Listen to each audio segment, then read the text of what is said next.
As much as I've enjoyed the URC Championship and the Super Rugby competition this year, I've been absolutely waiting for the Test Series competitions to get underway, and we only have one more week to wait. So I thought what I'd do here on Inside Rugby with Mark over the next week is start to build up to those games and those respective series. Of course, we've got the All Blacks playing England down under in New Zealand over 2 Test matches.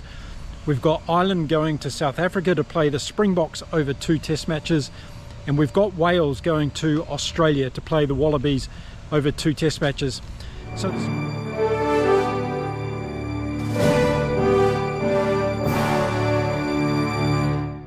G'day everyone, and welcome to Inside Rugby with Mark. If you haven't been here before, my name's Mark. I'm a Kiwi rugby fan living here in beautiful Cancun in Mexico, and today it is sunny again. We've had a week of deluge of rain, and finally the sun has come out, and it's once again hot, humid Mexico. So all is good here. Now in today's video I'm going to be talking about the All Blacks, and in particular my selection for that first Test match against England that's coming up on July the 6th to be played at Forsyth Bar Stadium in Dunedin, way down there in the south of the South Island. If you haven't been to Dunedin, put it on your bucket list. It's a great place to go to. It's got a lot of Scottish heritage, and the people down that way in New Zealand are wonderful people indeed. So what I thought I'd do is leapfrog that whole process. Everybody else is making videos about squads that have been announced over the last few days. I'm going to go straight into my first test teams for these respective series, give you a video each day on each of the teams, and talk about some of the changes that I think are going to happen throughout this year's test matches. So we're going to start off with the All Blacks today, and of course Scott Razor Robertson is picking and has picked his first squad for the series against England and Fiji.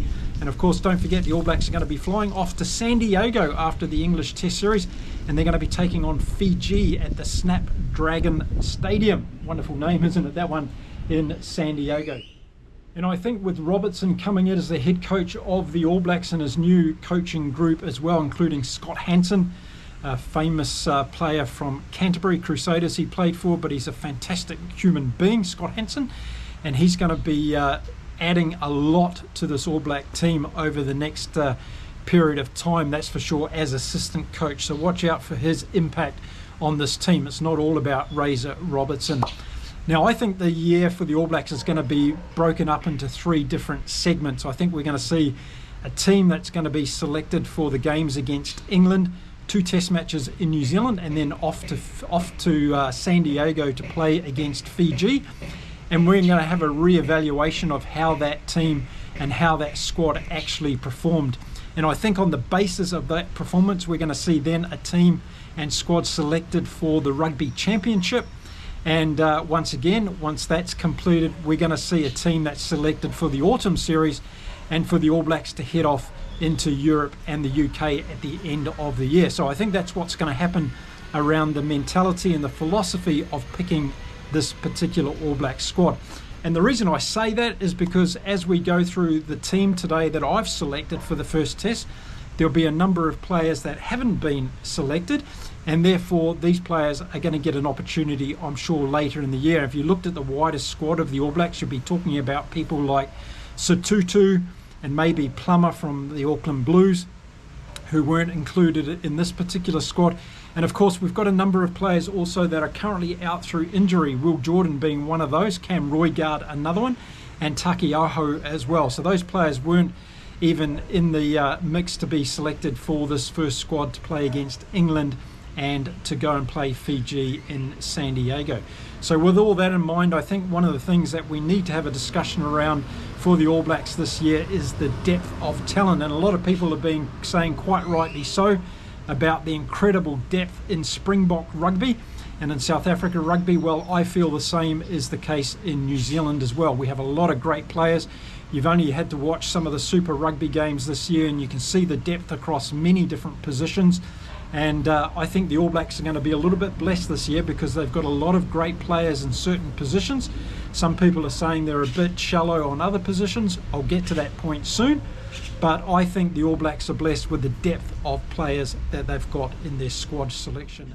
Now, before I talk about my first team that I'm picking to play against England in that first test, I want to talk about my thoughts around Razor Robertson and what philosophy I think he's going to bring to this All Black team. And over the years gone past, we'd always acknowledged that the All Blacks have a very high skill set level when it comes to execution during their games, and that's why we've seen them run up a lot of cricket scores against some of the smaller nations, because they've been so good at scoring tries. And that's really become part of the All Black DNA. And I think what's important with this All Black team and All Black squad this year is we're going to see evolution in the players that are coming through. And one of the things that I've heard a lot of from Razor Robertson and also Scott Hansen in recent days is the All Blacks to be able to think on their feet a lot more, and the mindset of the players is going to be as critically important as the skill set. And I don't think that's something that selectors and team coaches in the past have been very transparent around building into the All Black team, and I think that's something we're going to see a lot of under Scott Razor Robertson as the head coach. And the players that I've selected for the first test against England that I'm going to share with you shortly are those players I think who have got that emotional intelligence level that Scott Razor Robertson is looking for. There's a combination of experience, there's a combination of effort and ability to get in there. It's a given that they've got the executional skills that you should have as an All Black, and you're also going to have to be able to care about the rest of the team and be in the right place at the right time. So that's going to be a really big and important part of the All Black squad this year, I think, going forward. And players who fit into that mould and show that ability on and off the field, and that's another thing that's going to be critically important, are going to be able to put themselves forward for selection for the All Blacks. So now, based on that, let's have a look at my first test team for the All Blacks. They're going to play against England in Dunedin on July the 6th, and we're going to start off in the forwards. Now, for me in the forwards, the All Black selectors are looking for power and hard men, and I think what Scott Robertson is going to go back to for the All Blacks is trying to impose themselves on the opposition by being very hard, fast and powerful players. And we've maybe seen that lacking a little bit over the last few years, but I think the Springboks are leading the way in World Rugby at the moment with this, and the All Blacks have taken, or Scott Robertson has taken a note out of Rassie's book and said, okay, we need to take our forward pack to another level. We need to not only be big, but we need to be fast and we need to be skillful. And I think my selection that I'm going to talk about here reflects that type of philosophy. So when it comes to the front row for the All Blacks in that first test match against England, I think the front row is going to be the same as ran out on the field for that Rugby World Cup final in Paris last year. Yes, it's going to be Ethan de Groot, Cody Taylor and Tyrell Lomax. And I think this is a proven combination for the All Blacks. These are big boys, and Cody Taylor's come back refreshed this year after having a break from injury, and he's going to be absolutely flying. So I think this front row for the All Blacks is actually going to have some advantage over the English front row, and I think the English front row positions are probably an area of weakness within their team at the moment. A lot of English pundits would agree with me on that, and I think that's an area where the All Blacks, in particular this All Black team, can actually get some advantage over the English. So there we go. Okay, moving on to the locks for the starting of this game against England in Dunedin, and I'm going to pick Patrick Tuipulotu and Scott Barrett, of course, who's the captain of the All Blacks. Now, Tuipulotu has been playing fantastic for the Auckland Blues this year. He obviously led his team to that championship final, and they won that final. And I think, and I've mentioned this in other videos briefly, that I think Tuipulotu has taken his game to another level this year, and I think that leadership role within the Blues team has actually helped him do that. But he's also had some very good critical feedback from Vern Cotter, their head coach at the Auckland Blues, about where he needs to take his game to. And credit to him, Tuipulotu has done that, and I think he's been playing outstanding this year. And it was an amazing recovery from injury that he just came back from, and I think that extra time off now leading up to this first test match in Dunedin is going to do him the world of good. Now, Scott Barrett's in the team, of course, and he's going to be, I think, over the next 3 years leading up to the Rugby World Cup in Australia, one of the best locks in the world. And I say that because I think under Razor Robertson's leadership, as he was at the Crusaders, and now having this extra responsibility on his back as captain of the All Blacks, I think it's going to take Scott Barrett's game to another level, and I'm really excited to watch it There's some distractors out there talking about Scott Barrett and why is he captain where there's Ardie Savea and all the rest of it. But if you listen to Razor Robertson talking about the philosophy in the team and how they've got these two vice captains and Geordie Barrett and also an Ardie Savea, I think this is a fantastic leadership team for the All Blacks. And let's face it, today in World Rugby, in the big nations, they've all got leadership teams that contribute to different areas of the game throughout the game, but also off the field. So Scott Barrett's not going to be the only one, of course, leading this team. He's going to be the man with his lieutenants who are going to get the job done for the All Blacks. Now I'm going to leave it at this. I'm going to say the proof is in the pudding. I expect Scott Barrett to live up to expectations or even exceed them when it comes to a lot of the fans talking about his captaincy role. But I believe that his connection, his relationship that he has with Scott Razor Robertson, because of that relationship at the Crusaders, I think is going to be very important.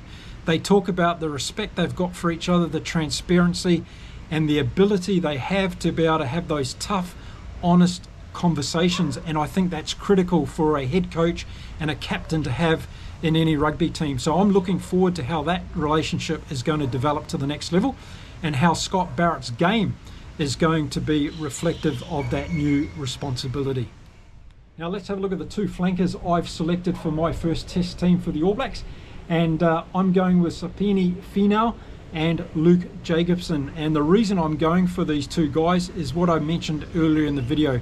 The All Blacks want to get back to the style of play where these flankers, the loose forwards, are going to be hard boys and they're going to take it on both sides of the ball. So we're going to see them having a lot of runs at the inside channels of the defence, but we're also going to see them putting up big hard tackles when it comes to the first line of defence. And I think that's why I'm giving these two guys the start in my particular lineup for the All Blacks. It's going to be really interesting to see how this evolves with the loose forward pack in the All Blacks, because I think they've got so many options available to them. And I think this is going to be really important for Scott Robertson to keep those guys interested by giving them different opportunities. And I think that game against Fiji is going to be an opportunity, but also as we enter into the Rugby Championship. So expect to see those loose forwards, in terms of their names anyway, change throughout the season. I think that's definitely a possibility in happening. And then at number 8, we've got Ardie Savea, of course, one of the best players in the world rugby today. There's no doubt about it. And combined with his skills at number 8, we're also going to see the importance of his experience and leadership around this All Black team. And I talk about that leadership not only during games but also off the field to help those 5 uncapped players coming into the All Blacks unit and getting them comfortable with being in that circle, which takes a little bit of time, of course. So there we go, that's my starting 8 for the All Blacks to take on England and Dunedin in the first test. Now let's have a look at the reserve forwards that I'm choosing for that game. Now, keeping with the philosophy of having big boys to come in off the bench, so it's not only the Springboks that can have a bomb squad, the All Blacks can do it as well. And I think we're going to see this trio coming on for the All Blacks for the front row. And we're going to see Tamati Williams, we're going to see Fletcher Newell, and we're going to see Asafa Amua. It's going to be really, really exciting, I think. So he'll come off the bench, I believe, in this first test match. And I hope to see Amua get a lot of game time in the first few games for the All Blacks. So those are going to be the 3 front forwards that come on for the All Blacks off the bench. Then I'm going with Tupu Vai to come on and cover the locking position. And then the last one I'm going to have is Ethan Blackadder. He can come on and cover a number of roles if we have trouble with the flankers or even the number 8. So there we go. There's my forward reserves for the first test match between the All Blacks and England. Okay, let's flick over to the backs and talk about what backs I'm going to name in my first test selection for the game against England. Now don't forget, England have had that game against Japan as a bit of a warm-up. They also played the Six Nations at the beginning of the year. And Steve Borthwick's had plenty of time to have a look at those players and also to continue with that new DNA of the way that England are going to play the game. And I think that's very important in terms of the selection the All Blacks are going to put up, particularly in their backs. They're going to leave no stone unturned when it comes to this first test match, because I think Razor Robertson really wants to make sure that the All Blacks put on a dominant display against this England team. They know how good this England team is, and they'll be going out there all guns a-blazing England would have watched Ireland take off that series win in New Zealand a couple of years ago. They would have drawn motivation for that, and they'll be coming down to New Zealand believing that they can turn over the All Blacks on their home grounds. So it's going to be interesting to see how the All Blacks start the series. I think they're going to go for experience. They're going to make sure that they put the players on the field that have been there and done it before.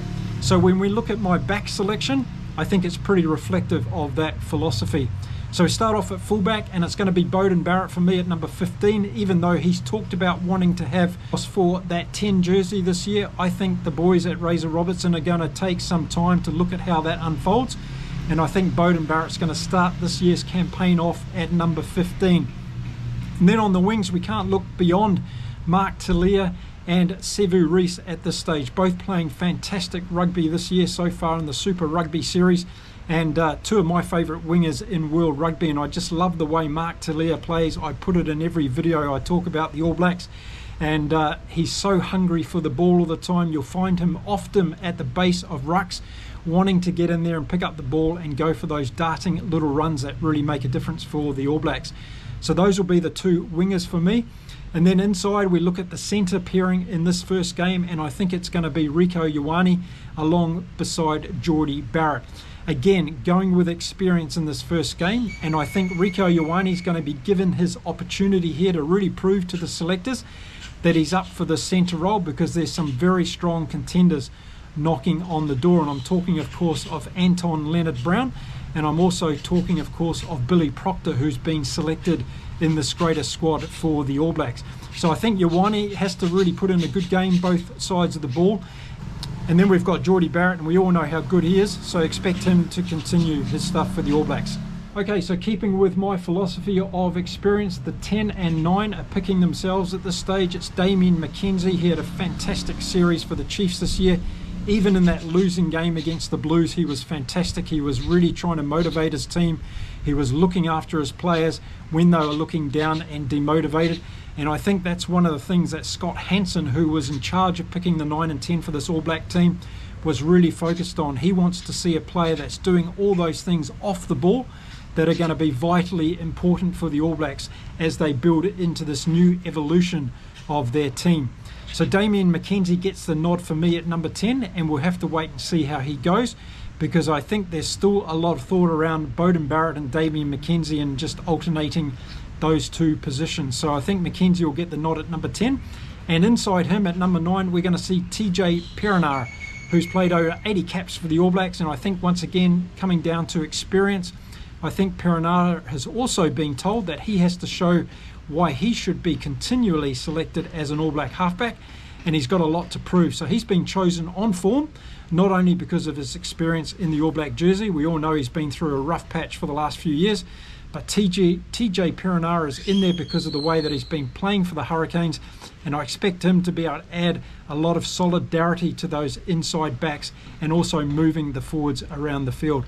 So there we go. There's my backline that I think is going to start the first Test match against England at Dunedin. Now looking at the reserve backs I'm picking for the first Test match, and we've got Finlay Christie, who's going to come in at halfback, I believe. I think we might see Finlay Christie get a start against the Fijians in San Diego later on, but I think for these first Test matches, I think we're going to see Scott Robertson go with the experience. And then the other two slots I'm putting in there for reserve backs for the All Blacks are Stephen Perifetta and Anton Leonard-Brown. If we have some injury in the back line, we've got Anton Leonard-Brown that can go in there and cover off the centres, and we've got Perifetta who can be fitting in there at 10 or 15 as well. And I think he played very, very well for the Blues throughout the Super Rugby campaign this year. A little bit of an unsung hero, actually. I think he does so much off the ball that's not really noted by a lot of pundits. But I really like Stephen Perifetta's game. I think he's another one of those players that's gone to another level.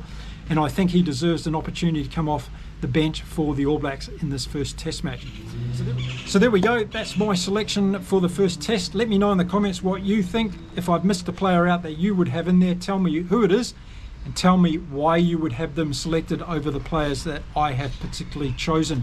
Now I'm going to be back each day with a new video about one of the teams that I'm selecting for the different Test matches that are happening across the world in the next couple of weeks. The next video will be on the England team that will be playing that All Black team that I've just selected, and we'll see what you think of that one as well. So if you're not already subscribed to the channel, hit that subscribe button, give this video one of those things, and thank you for helping me out here on YouTube.